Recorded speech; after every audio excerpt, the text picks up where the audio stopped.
Large language model একটি প্রম্পটকে কিভাবে processing করে অথবা প্রসেসিং পাইপলাইন। আমরা যখন একটি শব্দ লিখি, আমি যদি খুব সংক্ষেপে 3 অক্ষর একটা শব্দ দিয়ে বিশ্লেষণ করি, বিষয়টা এরকম দাঁড়াবে যে আমি কি খাবো। এখানে 3টি শব্দ বা আমি কি খাবো, এই 3টি শব্দকে টোকেনাইজ করে আলাদা আলাদা শব্দতে রূপান্তর করে।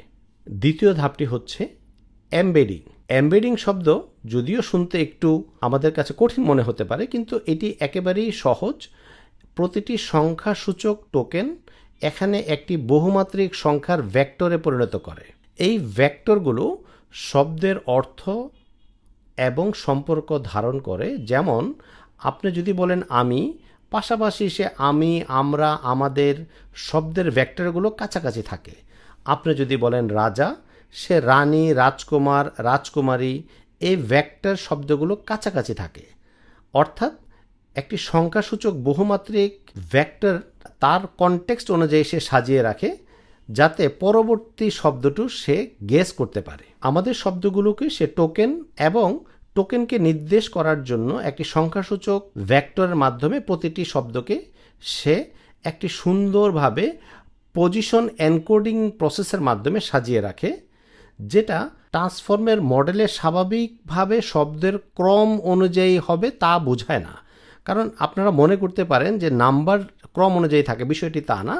বিষয়টি হচ্ছে এমবেডিংয়ের কনটেক্সট অনুযায়ী প্রতিটি টোকেন তার অবস্থান এবং তথ্যকে যোগ করে, তাতে জানতে পারে যে কোন শব্দটি আগে এসেছে এবং কোন শব্দটি পরে এসেছে বা আসবে। পরবর্তীটি হলো ট্রান্সফর্মার লেয়ার অথবা অ্যাটেনশন।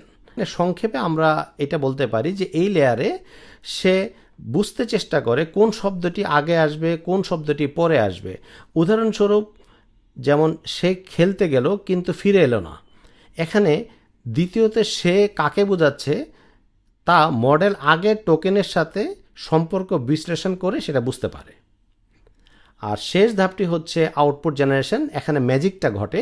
আপনার দেওয়া প্রম্পট ইনপুটটি কিভাবে সে আউটপুট হিসাবে সাজাবে, সেটাকে সে কি কোনো টেবিল আকারে দেখাবে, নাকি কোনো একটাই পাই চার্ট, বার গ্রাফ অথবা কোনো একটি ইমেজের আকারে দেখাবে, এই আউটপুটটি সে ডিসাইড করে এবং পরবর্তীতে অটো রিগ্রেসিভ সাইকেলের মাধ্যমে মূল প্রম্পটের সাথে এই প্রসেসটি একটি ক্রিয়া বিক্রিয়ার মাধ্যমে আপনার জন্য একটি উত্তর বের করে নিয়ে আসে। তাহলে আমরা যেটা বুঝলাম যে আমাদের দেয়া প্রম্পট ভিতরে লার্জ ল্যাঙ্গুয়েজ মডেলের একটি বড় একটি অ্যানালিটিক্যাল ইভেন্টের মাধ্যমে টোকেনাইজ করে, এরপর তাকে এমবেডিং করে, এমবেডিংয়ের পর কন্টেক্সচুয়াল এমবেডিং এবং পজিশন এন্ডিং প্রসেসের মাধ্যমে ট্রান্সফর্মার লেয়ারের মাধ্যমে একটি আউটপুট জেনারেট করে এবং সে আউটপুটটি অটো রিগ্রেসিভ রেসপন্সের মাধ্যমে আপনাকে আপনার উত্তরটা পেতে সহযোগিতা করে।